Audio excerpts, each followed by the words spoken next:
আমাদের জীবনে এমন অনেক মানুষ আছে যারা অনেক খাবার দেখলে বলে, দূর এগুলো খাই নাকি, এগুলো তো আমরা ফেলে দিই, এগুলো তো আমরা গরুকে দিয়ে দিই।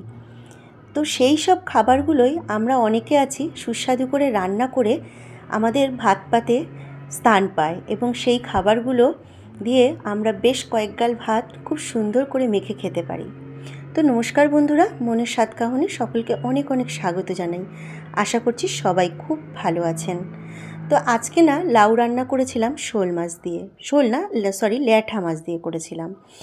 তো তার যে খোসাগুলো, লাউয়ের খোসাগুলো, সেইগুলো দিয়ে আজকে আলু দিয়ে আমি ভাজবো না, কারণ আমার ঘরে তেলের খাবারটা বেশি চলে না, মানে ভাজা করলে তেলটা বেশি যাবে, সেই জন্য ওই খাবারটা আমার ঘরে কম চলে।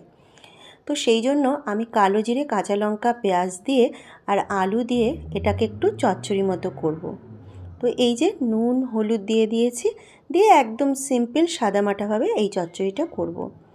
তো এই কথাগুলো আমি প্রথমেই কেন বললাম, আমাদের মধ্যে অনেকেই আছেন যারা অনেক কিছুকে এমনভাবে বলে খুব খারাপ লাগে। যেমন দেখুন, বাজারে শীতকাল আসলে অনেক সময় পোকা বেগুন বের হয়।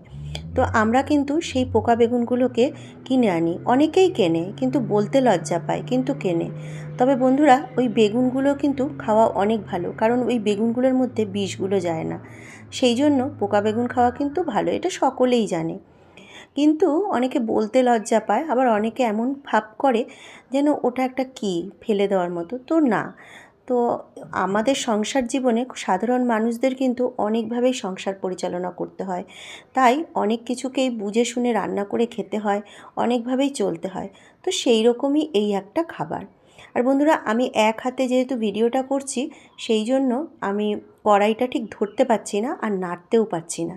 তো সেই জন্য কড়াইটা একটু এদিক ওদিক হয়ে যাচ্ছে।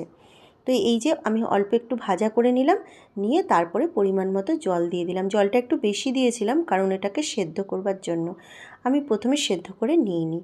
তো এই যে তারপরে একটু মাখা মাখা করে নামিয়ে দিলাম। আর ভিডিওটা কেমন লাগলো জানাবেন। এই পর্যন্তই থাক।